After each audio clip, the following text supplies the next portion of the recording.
अस्सलामुअलैकुम। टैक्स और आपके साथ मैं हूं सबा शेख और आज के शो में जो टॉपिक हम डिस्कस करने जा रहे हैं वो इंतहाई इंपॉर्टेंट है और वो है टैक्स रेवेन्यू टारगेट की बाज़गश्त। और इस पर बात करने के लिए हमारे साथ मौजूद होते हैं टैक्स एक्सपर्ट अनवर काशिम मुमताज़। अस्सलाम वालेकुम सर, कैसे हैं आप? मैं ठीक हूँ, आप बताएं खैरियत से? बिल्कुल ठीक ठाक सर। इस टॉपिक के हवाले से तो मेरे जहन में भी काफ़ी सारे सवाल हैं। पहले आप इस टॉपिक को जो है वो ब्रीफली डिस्क्राइब करें इंट्रो में, फिर उसके बाद इस पर मज़ीद डिस्कस करेंगे। बात यह है कि टैक्स निज़ाम सिर्फ एक उसूल पे कायम हो सकता है, वो है ज़्यादा आमदनी ज़्यादा टैक्स, कम आमदनी कम टैक्स। और टैक्स जो पे कर रहा है उसको बेनिफिट अगर कोई मिल रहा है और उसमें कोई इबाहम है तो बेनिफिट उसको क्लैरिफाई करके बेनिफिट उसको देना चाहिए ताकि उसका कॉन्फिडेंस बढ़े कि मैं टैक्स फाइलर की हूँ, मैं टैक्स दे रहा हूँ तो मुझे जो है गवर्नमेंट भी सपोर्ट कर रही है। किसी किसी की एम्बिगुअस सूरत हाल है, उस सूरत हाल को भी जो है वो फैसिलिटेशन के ज़रिए वो उसको एड्रेस करना चाहिए। लोगों को ये देखना चाहिए कि जी ये टैक्स फाइलर है और इसको जो है वो, और इसीलिए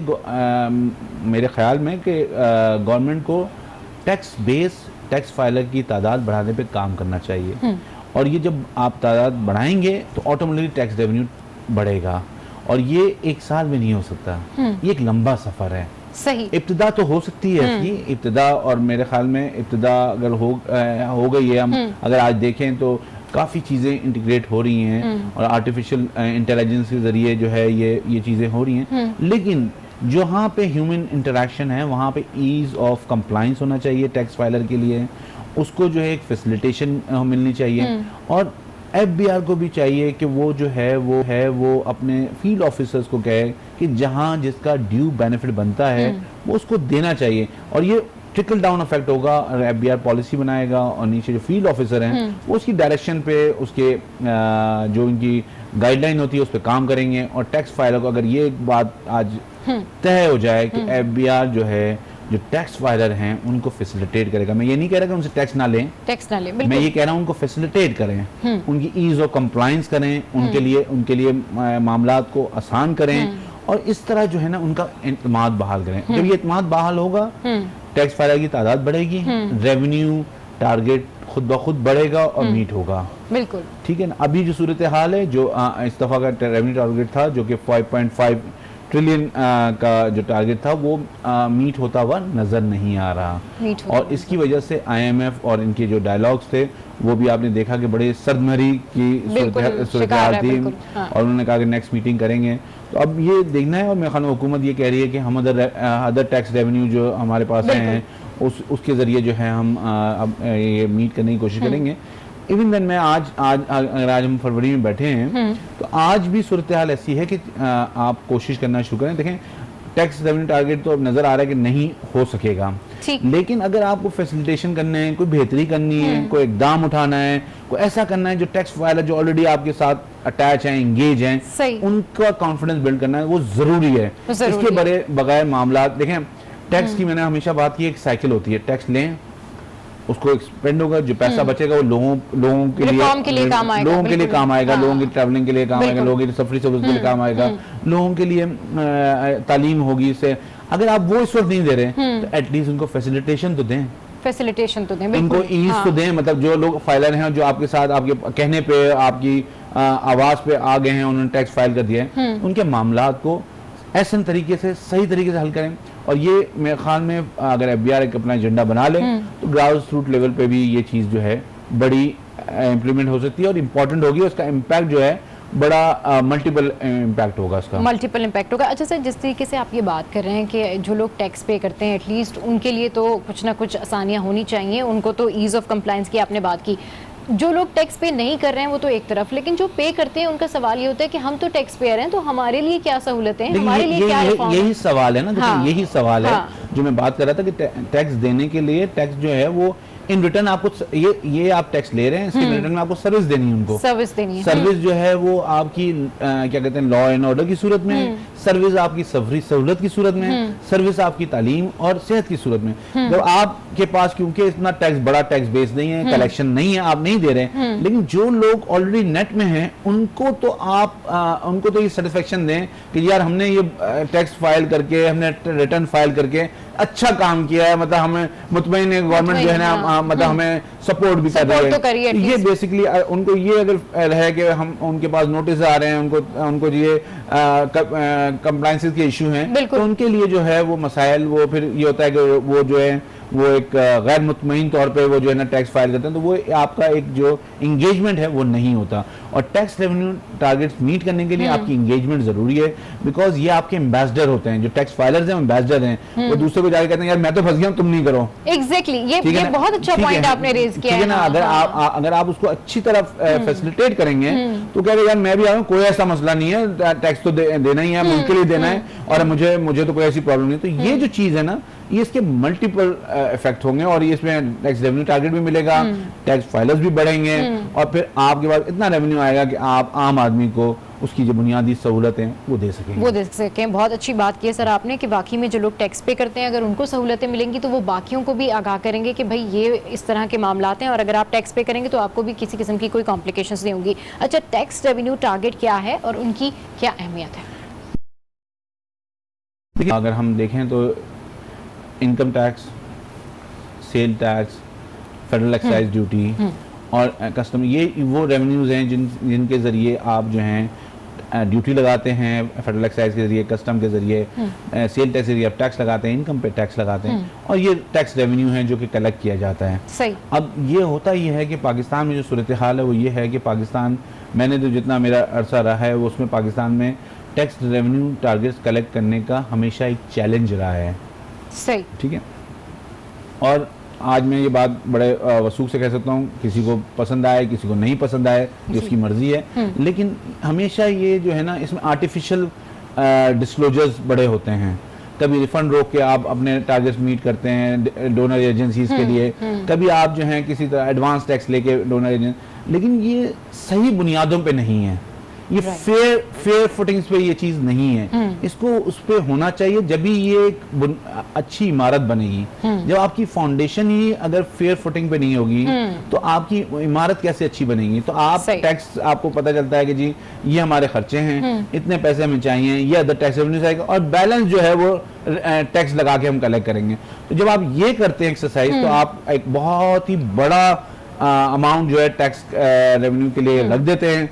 आपको ये भी देखना चाहिए उससे पहले कि इकोनॉमी कितनी ग्रो करेगी, आपको ये भी देखना चाहिए बिजनेसेस क्या इस तरह रिस्पॉन्स कर रहे हैं। ये पूरी अगर आप पल्स चेक करें उसके बाद आप टैक्स रेवेन्यू करें, तो कभी भी आपके टैक्स रेवेन्यू टारगेट्स ये नहीं होगा कि आप मीट नहीं कर सकते, आप अचीव लेकिन कर सकते आप हाँ। क्योंकि आपके पास चॉइसेस नहीं होती, तो आप जो है एडहॉक फिगर डाल देते हैं कि भाई आज ये बैलेंसिंग फिगर है और ये अब जो है ना टैक्स के उससे कलेक्ट होगा, और इसी वजह से ये मसाइल बढ़ते हैं, और इसी वजह से टैक्स पेयर भी नहीं बढ़ रहे, क्योंकि जो टैक्स फील्ड ऑफिसर हैं वो जो हैं वो कलेक्शन पे लगे होते हैं, वो एक्सपेंशन पे नहीं लें।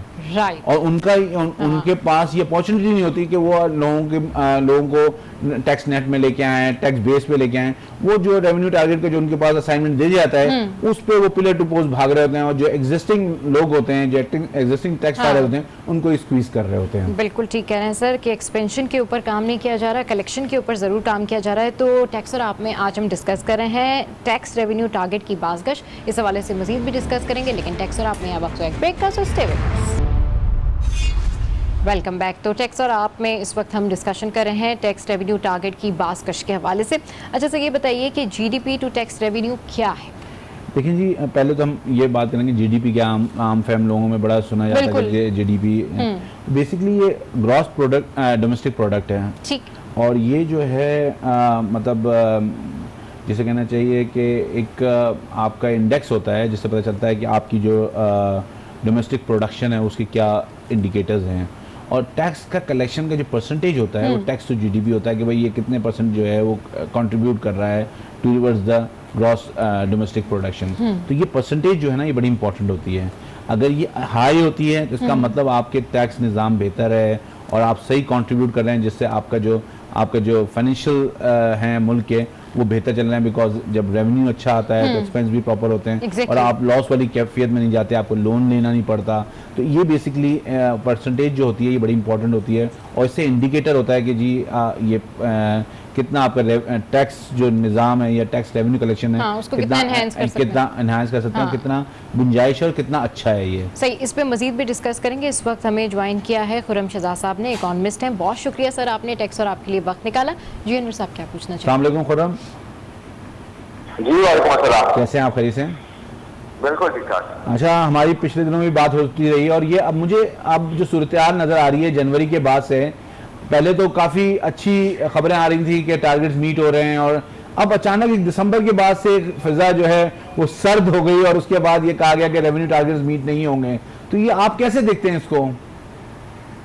देखिए, इन फर्स्ट प्लेस जो रेवेन्यू टारगेट था, अब हम सबको ये अंदाजा है कि वो वैसे भी अनरियलिस्टिक ही था, जो 5.5 ट्रिलियन का था जी। और उसको रिवाइज डाउन भी किया गया है, तो रफली कोई 200-250 बिलियन तक किया गया है। 5.2 किया है, 5.2 किया है वो। जी जी जी जी। तो और बहुत बड़ा जो है वो फर्क नहीं है, नंबर वन। दूसरी बात यह है, जब स्टेबलाइजेशन पीरियड चल रहा होता है तो उसमें चीजें कंट्रोल में की जाती हैं, इम्पोर्ट्स को कंट्रोल किया जाता है, इंटरेस्ट रेट बढ़ाए गए हैं, जो पीक को जो है उसकी कदर में कमी की गई है।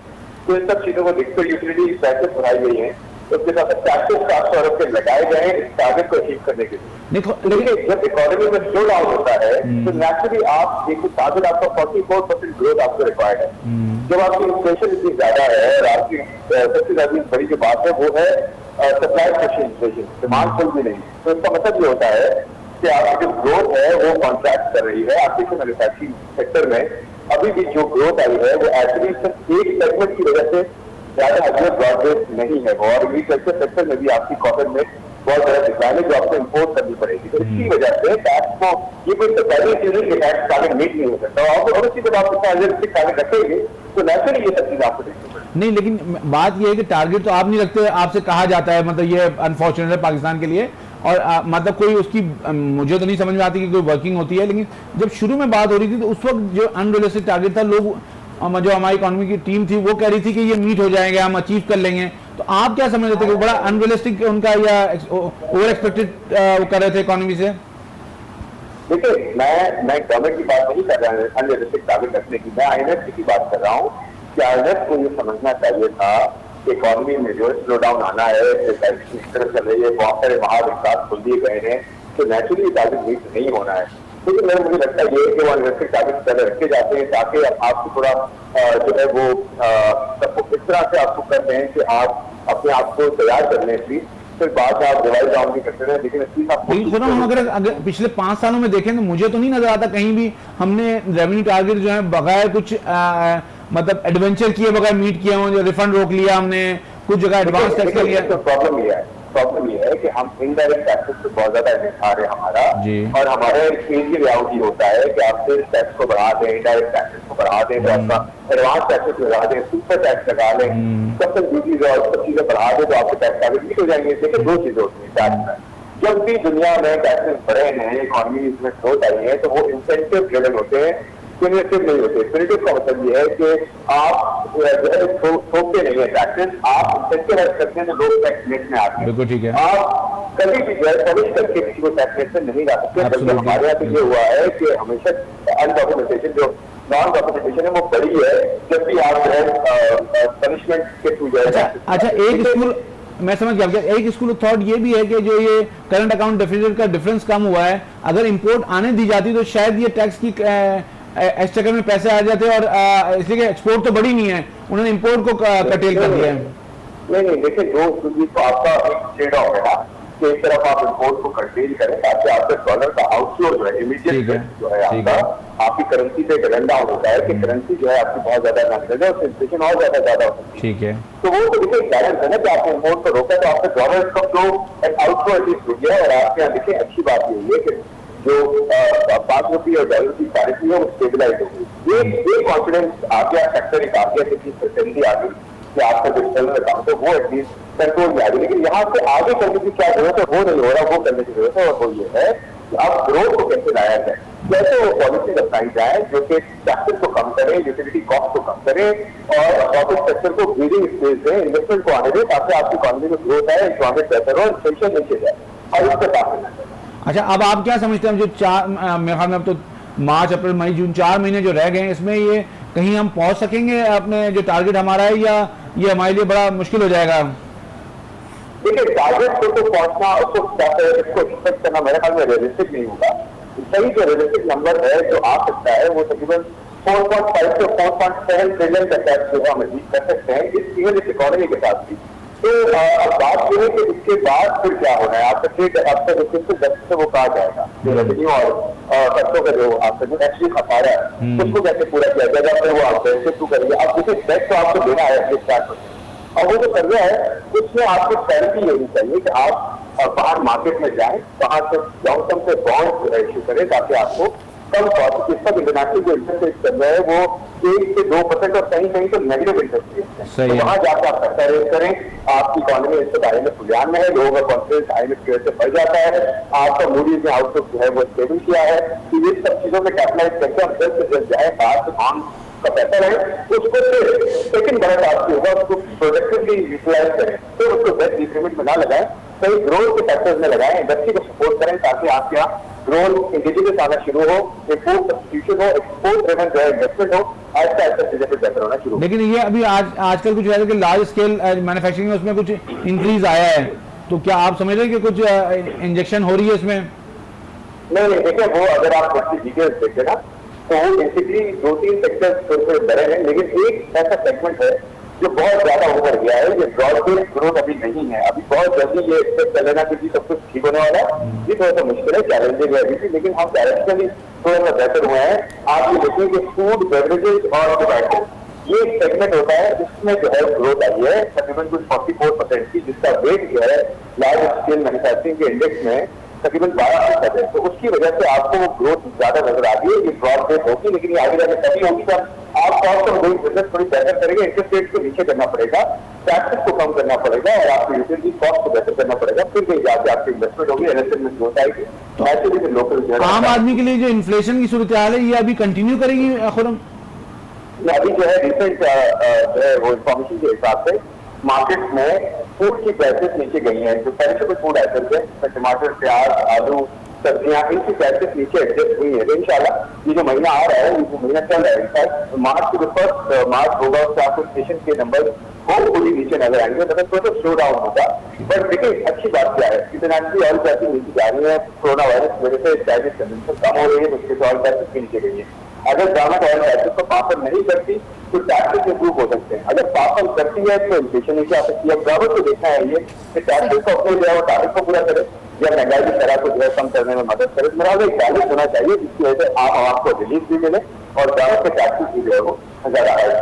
बहुत शुक्रिया खुरम आपका, आपने हमारे वक्त निकाला और बड़ा कॉम्प्रहेंसिवली उन्होंने एक्सप्लेन किया कि क्या सूरत हाल है, क्या अपॉर्चुनिटीज़ हैं, किस तरह हुकूमत चीज़ को डील आउट कर सकती है। और मेरे ख्याल में अगर हुकूमत इन चीज़ों पे जो हमारे कुछ ओपिनियन लोग देते हैं उन पे कुछ कान धरे तो शायद ये सूरत हाल बेहतर हो सकती है। सूरत हाल बेहतर हो सकती है। अच्छा अनवर साहब, जिस तरीके से आप भी उनसे पूछ रहे थे और वो बता रहे थे टैक्स टारगेट के हवाले से, तो आपकी अपनी खुद की क्या राय है कि जो टैक्स टारगेट हैं, अब कुछ ही महीने रह गए हैं, वो अचीवेबल हैं, किस तरीके से पॉसिबल होगा? ये बड़ा ही वो जो फार फेचिंग मतलब वो है एक्सपेक्टेशन है कि ये हो जाएगा, ये हो नहीं पाएगा। और अब उसके लिए मेरे ख्याल में कोई जादू की छड़ी या कोई जादू का चिराग लाना पड़ेगा तो होगा, लेकिन ऐसे जो इस वक्त सर्कमस्टेंसेस नज़र आ रहे हैं, जो जिस तरह इकॉनमी बिहेव कर रही है और जिस तरह ट्रेंड चल रहा है, तो मुझे नहीं लगता कि ये मीट हो पाएगा और गवर्नमेंट को जो एक सीरियस प्रॉब्लम आएगा इसको इसके फाइनेंशियल ईयर के क्लोज पे। ठीक है, बिल्कुल। इस वक्त हमें इसी टॉपिक के ऊपर डिस्कशन करने के लिए ज्वाइन किया है इस वक्त राशिद इब्राहिम साहब ने, president Islamabad tax bar association है। बहुत शुक्रिया सर, आपने टैक्स और आपके लिए वक्त निकाला। जी अनवर साहब, क्या पूछना? आप क्या पूछना? अस्सलाम वालेकुम राशिद साहब। वालेकुम अस्सलाम जनाब, कैसे हैं? खैरियत से हैं आप? ठीक हैं? अच्छा, हम बात कर रहे थे कि रेवेन्यू टारगेट के हवाले से आप भी मेरे ख्याल में इस चीज़ों पे गहरी नज़र रखते हैं और आप भी देखते हैं, तो अब ये पहले जुलाई में तो बड़ा एक्सपेक्टेशन हाई थी कि ये हो जाएंगे और इकॉनमी जो है बड़ा अच्छा बिहेव करेगी और चीज़ें मीट कर जाएंगी। पहले 2-3 महीने मैसेजेस भी ऐसे आए कि जी ये मीट हो रही है और गवर्नमेंट ने कहा कि हम almost we are there, but दिसंबर के बाद, जनवरी के बाद जो सूरत हाल बिल्कुल चेंज हुई है और टारगेट मीट होता हुआ नजर नहीं आ रहा। आप क्या समझते हैं ये क्या सूरत हाल है और कैसे इसको मीट किया जा सकता है?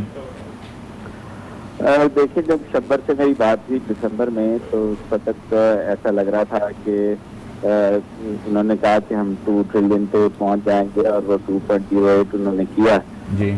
और उसके बाद फिर अब ये ख्याल था कि 4.8 4.9 तक पहुंच जाएंगे, लेकिन उस वक्त क्योंकि आपको पता क्यादत भी इस वक्त नहीं है SDR पे, और वो भी एक रीजन डेफिनेटली है, और शब्बर के जाने की वजह से भी एक थोड़ा सा वैक्यूम क्रिएट हुआ है। लेकिन फिर भी अगर 4.8 4.9 भी करते हैं तो वो भी 23-24-25% का इंक्रीज आपको नजर आएगा, विच इज मेरे ख्याल में तो बहुत बेहतर है अंडर द सर्कमस्टांसेस, जबकि आप इस वक्त इम्पोर्ट्स भी रिड्यूस हुई हैं और ओवरऑल इकोनॉमी की सिचुएशन भी बहुत वीक है, इतनी ज्यादा ग्रोथ नजर नहीं आ रही, GDP ग्रोथ भी बहुत कम है। तो उसके बावजूद भी अगर इतना इंक्रीज है तो नजर तो ये आता कि अभी भी पोटेंशियल तो बहुत ज्यादा है। अगर हम ये देखें कि जो हम सिर्फ इस वक्त नॉन फाइलर की तरफ तवज्जो दे रहे हैं, लेकिन जो शॉर्ट फाइलर है उसकी तरफ भी हमें बहुत ज्यादा तवज्जो देने की कोशिश करनी चाहिए कि जो बेसिकली जो कैपेसिटी ऑफ द रेगुलेटर है वो शायद यहाँ पर वांटिंग है, और अगर उसको हम वो तो डेफिनेटली वांटिंग है, बिकॉज एफबीआर के एज अ रेगुलेटर एफबीआर को अपना इंप्रेशन तो देना है। लेकिन बात ये हो रही है कि जो टैक्स फाइलर्स हैं उनको जो प्रॉब्लम है वो ये कि वो कहते हैं हर सुबह जो है हमारे पास एक नया नोटिस आ जाता है, तो वो जो उनके लिए एक फ्रस्ट्रेशन का लेवल है वो बहुत बढ़ता जा रहा है। अब ये रेवेन्यू टारगेट इतने बड़े कर दिए, अब आप ऑडिट के भी नोटिस देते हैं, आप 161 के नोटिस भी देते हैं, 125 के नोटिस भी देते हैं, फिर सेल टैक्स में भी आप ऑडिट करते हैं। तो ये जो चीज़ है ना टैक्स फाइलर्स के लिए बड़ा तकलीफ का बायस बन गया। वो कहते हैं बिजनेस करें या कंप्लायंसेस करें।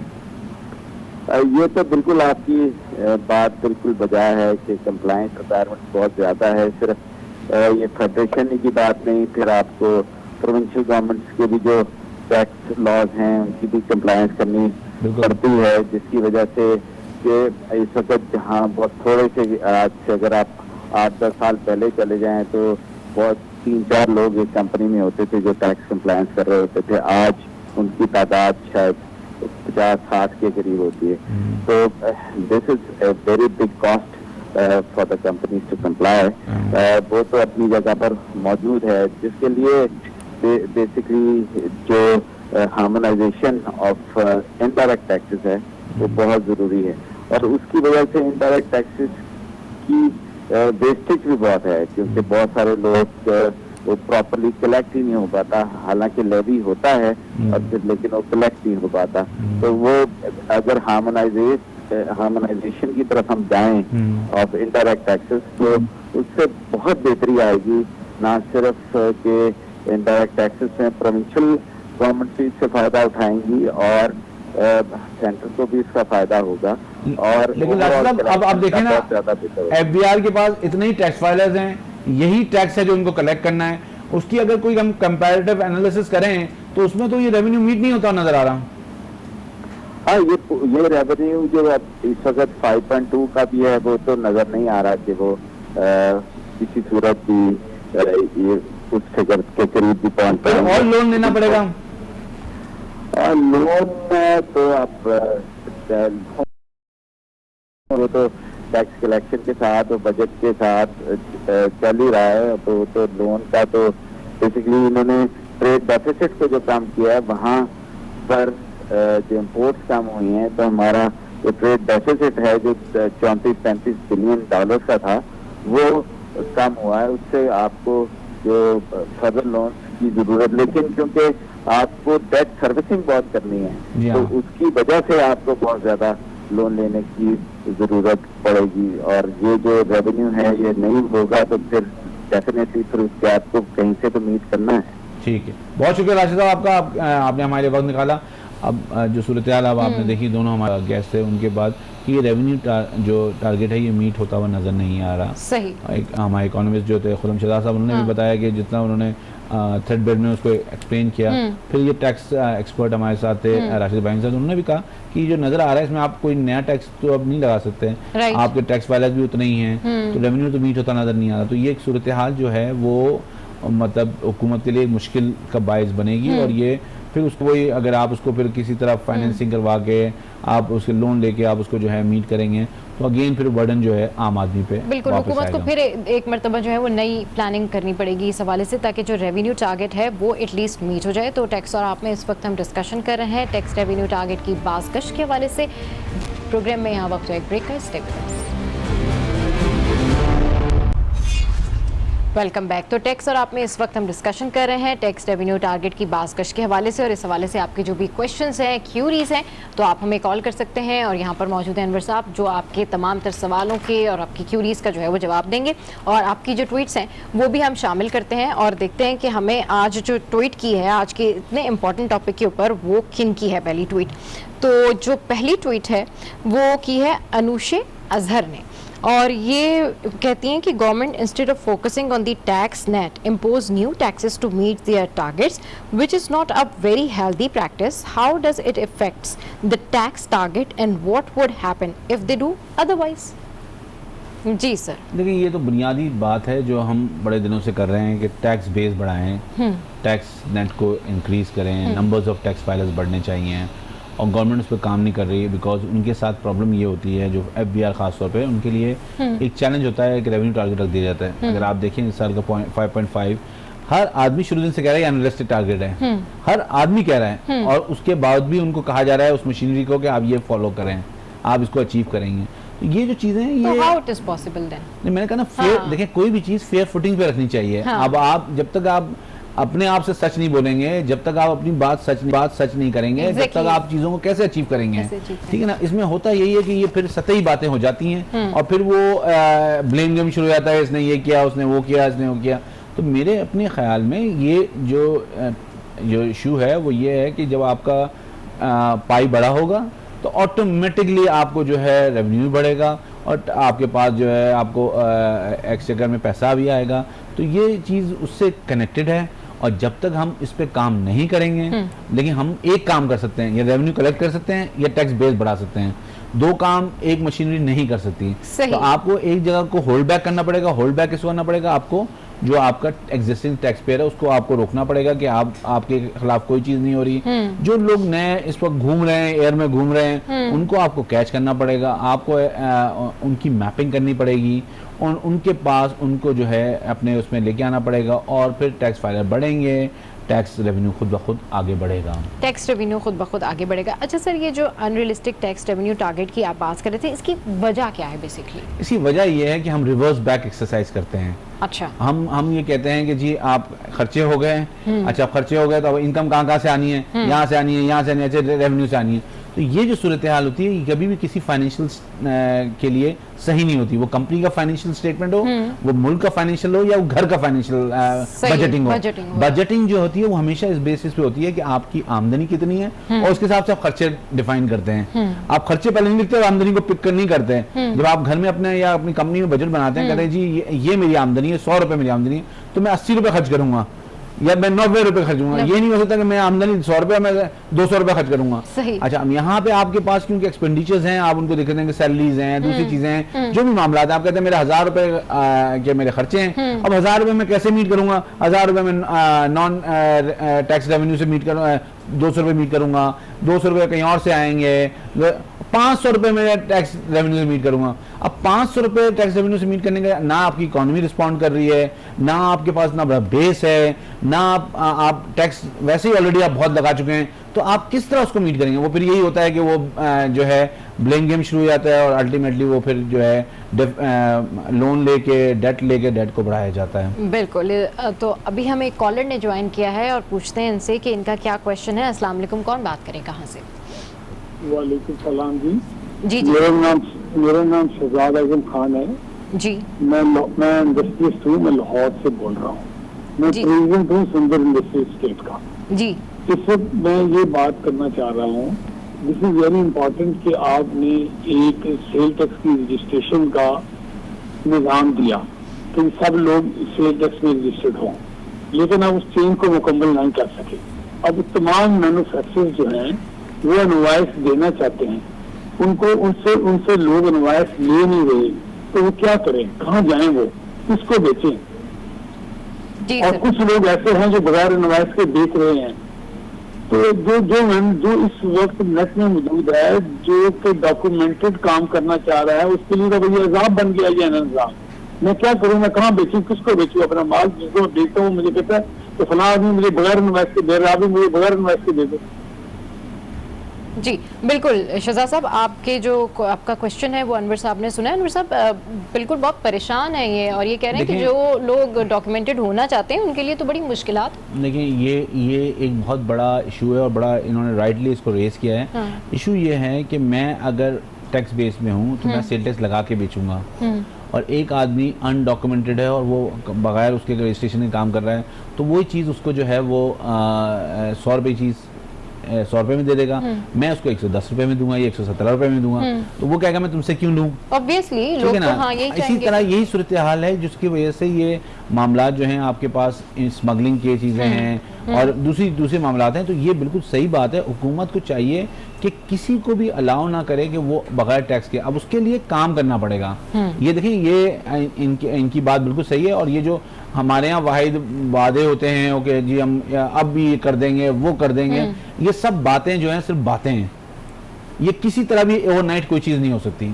ये पिछले 72 साल का बिगाड़ है, इस बिगाड़ को आपको सिस्टमेटिकली सही करना पड़ेगा। कितना बड़ा आप कोई भी ले आए, कोई मतलब आइंस्टाइन भी ले आए, तो वो भी इसको नहीं ठीक कर सकता। इसको आपको एक सिस्टम एक टाइम के साथ ठीक करना पड़ेगा, और उस सिस्टम के साथ आपको पहले एरिया वाइज जाना पड़ेगा, ज्यूरिसडिक्शन आपको डिफाइन करने पड़ेंगे, और आपको आहिस्ता आहिस्ता जाना पड़ेगा। और इस फेज में ये तकलीफ होगी, क्योंकि जब तक वहां नहीं पहुंचेंगे, जब तक वो जो है वो लोग बगैर टैक्स के दे रहे होंगे, जो खरीदने वाले उनसे खरीदेंगे। लेकिन बात ये कि ये प्रोसेस शुरू होना चाहिए। मैंने शुरू में कहा कि ये सफर लंबा है और ये एक दिन में नहीं हो सकता, चाहे कोई भी दावा कर ले, चाहे कोई भी ऐलान कर दे, ये नहीं हो सकता, ये टाइम लगेगा।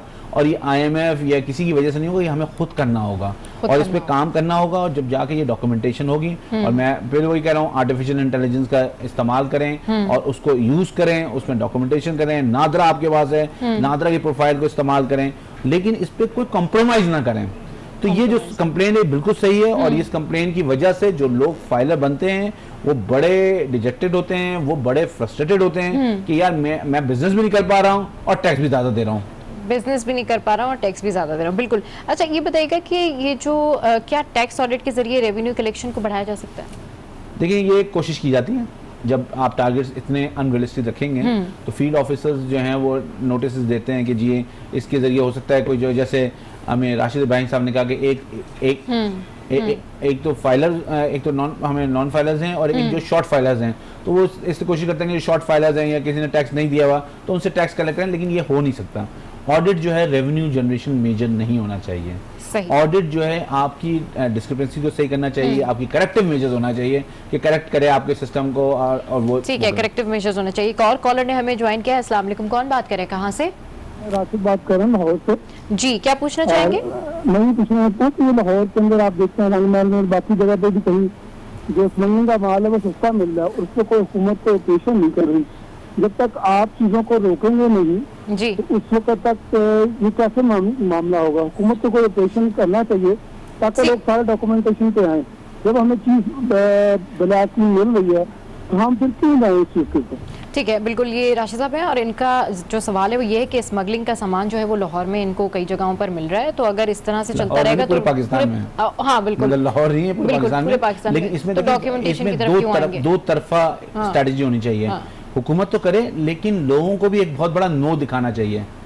No to any item which is smuggled to Pakistan, ये जो चीज़ है ना ये बड़ी ज़रूरी है कि आप थोड़ा सा महंगा लेंगे लेकिन आप नो कहेंगे मुझे स्मगल्ड आइटम नहीं चाहिए। टाइम एंड अप हो गया। बिल्कुल, आप बेसिकली पाकिस्तान को फलाही रियासत बनाने के लिए आपको टैक्स निज़ाम को दुरुस्त करना पड़ेगा ताकि हमारा बच्चा तालीम हासिल करे, उसको सेहत मिले, और वो जो है इस मुल्क के लिए एक बाशऊर शहरी बने और इस मुल्क को आगे बढ़ा सकें। अगर ये टैक्स निज़ाम सही नहीं होगा तो पाकिस्तान फ्लाई रसद नहीं बन सकता। जब तक ये टैक्स निज़ाम पूरे पोटेंशियल पे काम नहीं करेगा तब फ्लाई रसद नहीं करेगा।